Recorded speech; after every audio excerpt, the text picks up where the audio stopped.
Now, Griselle also says she's working on a logo that she's digitized and wants to embroider it on a knit blend. Can a water-soluble stabilizer be used? So as quilters, working on knit fabrics isn't something that we do very often, if at all, but it can be a fun thing, and absolutely use a water-soluble stabilizer, especially if it's going to be a garment that you're going to wear. I actually would recommend a sticky water-soluble stabilizer, so Aquamesh Plus.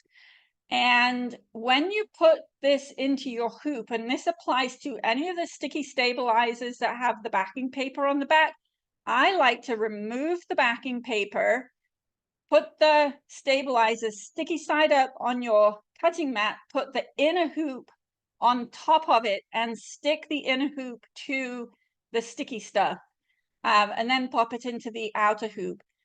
I think that it eliminates the big problem of the hoop popping out if you leave the backing paper on. Now, I have people say, but the hoop gets all sticky.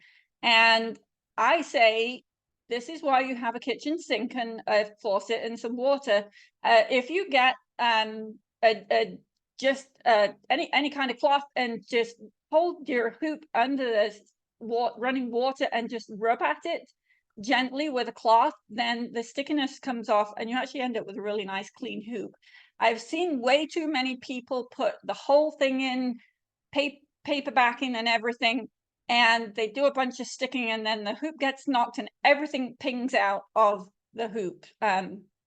So I say take the paper off and put the hoop directly, or the inner hoop directly onto the sticky stuff.